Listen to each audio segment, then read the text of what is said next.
Et bonjour tout le monde, on se retrouve aujourd'hui pour le book haul du mois de septembre et ouais, c'était pas un mois raisonnable. Enfin, septembre, mais pas que, en réalité, il y a aussi des achats qui datent d'août en soi. Mais bon, c'est pas raisonnable parce que tout ça, c'est que des achats. Il y a un bouquin, alors je peux pas vous le montrer parce que c'est un service de presse, mais en fait, je l'ai pas gardé. Enfin, je l'ai lu et après, je m'en suis pas débarrassée, mais voilà quoi, je n'ai plus. Donc je peux pas vous montrer et il y en a un que j'ai pas encore reçu, donc je le montrerai pour quand je ferai le book haul de octobre et potentiellement d'autres mois. Donc on va commencer sans plus tarder, mais vous allez voir ça va être assez rapide parce que tout ça appartient à la même saga, donc je vais faire très vite. Si vous suivez un peu mes vidéos, vous avez vu normalement dans l'un de mes derniers bilans lecture, je vous ai parlé du roman Le Passeur de Lois Lowry que j'ai beaucoup aimé. Et du coup, suite à ma lecture, je me suis dit donc déjà, j'ai découvert que ce n'était pas un one shot, que c'est une saga en fait. Et du coup, je me suis dit, bon bah comme j'ai bien aimé, faudrait que je lise la suite. Donc, je me suis procuré le tome 2, le tome 3 et le tome 4 de la saga.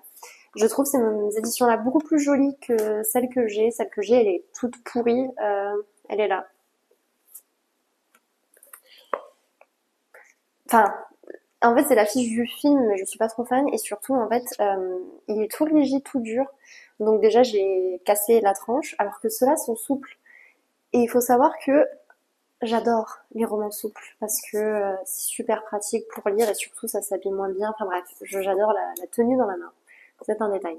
Mais voilà, donc si jamais je vous redirige vers justement la vidéo où je vous ai parlé de ce roman puisque j'ai beaucoup aimé. Mais donc là maintenant j'ai toute la saga donc je peux lire la suite. Je me suis aussi pris parce que je me suis dit c'est mon côté un peu...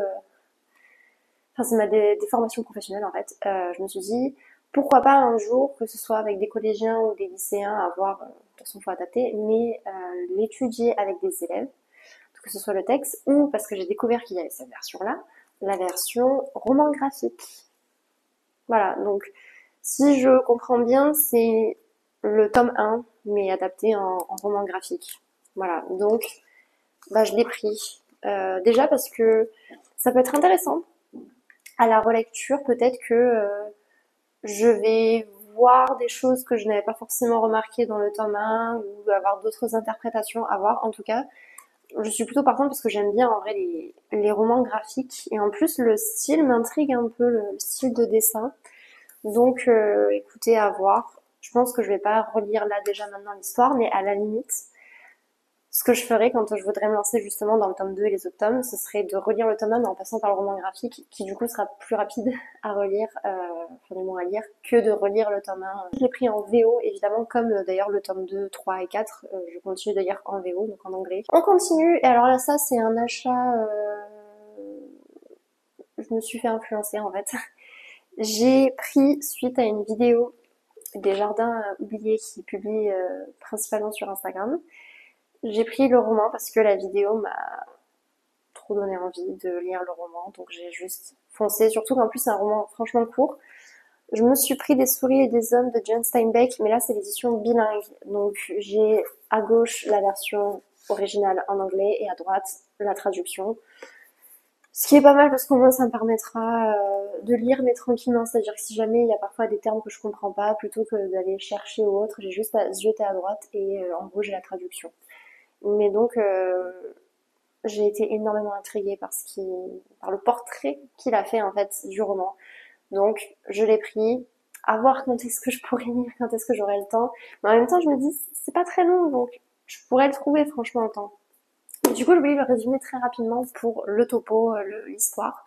Donc, en Californie, dans les années 1930, deux amis travaillent rudement de ranch en ranch pour gagner modestement leur vie en dépit de la crise économique qui sévit dans tout le pays. George est un homme petit à l'esprit vif qui s'est promis de veiller sur Lenny, un grand gaillard simple d'esprit ayant la fâcheuse manie de se fourrer dans le pétrin. Ces deux amis, que tout oppose en apparence, partagent le même rêve: économiser suffisamment pour posséder une petite ferme et y vivre comme des rentiers. Voilà. Et ça a l'air d'être une histoire extrêmement triste et donc moi ça m'attire. Et puis même le contexte, socio-économique de l'époque des États-Unis, la crise économique, tout ça. C'est une période qui m'intéresse énormément aux États-Unis. On termine avec 2 achats qui n'étaient pas du tout, mais pas du tout prévus. C'est en allant chez Knowles pour acheter, parce qu'il y avait des arrivages de meubles bradés à fond, et comme je viens de déménager et que j'ai pas forcément des meubles ou quoi dans certaines pièces, en bref, j'ai foncé. Et en faisant le tour, bah, vous savez que chez nous, il y a des romans qui sont bradés notamment, et beaucoup quand même les éditions Charleston, souvent il y en a. Je suis tombée sur de la littérature asiatique, et plus particulièrement, enfin plus précisément japonaise.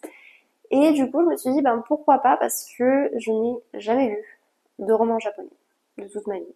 J'ai pris Idol, écrit par Usami Rin. C'est aux éditions Piqué à chaque fois d'ailleurs. Je vous lis rapidement le résumé. En plus, je l'ai pris parce que, en fait, c'est surtout ça, c'est que, comme j'ai pas trop le temps de lire, maintenant je favorise un max les romans très courts.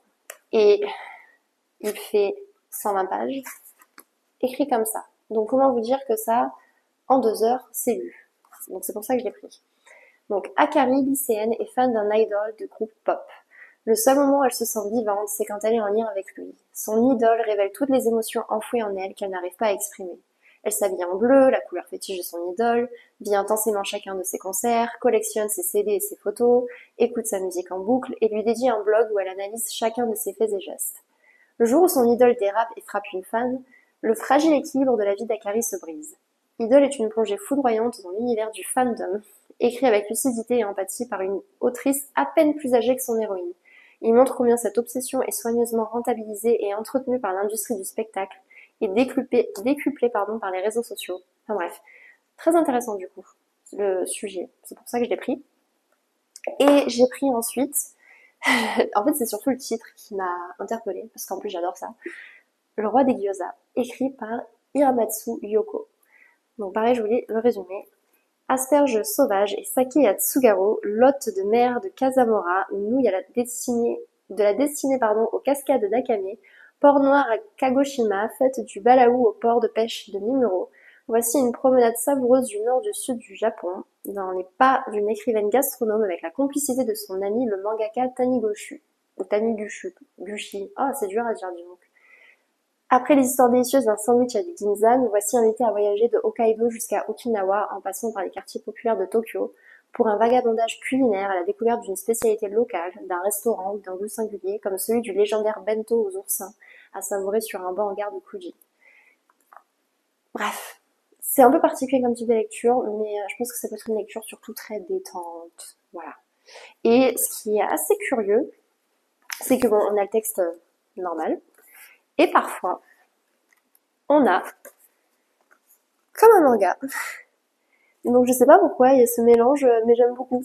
Enfin, comme j'aime bien les mangas de base, même si ça fait un moment que j'en lis plus, j'aime bien du coup le mix, un coup manga, un coup roman. Je ne sais pas quand je vais le lire celui-là, on va pas se mentir, mais voilà, c'est du craquage, c'était débile. Mais lui, il était littéralement, au lieu de 21 €, sachant qu'il est neuf, hein, il était à 2,50 €.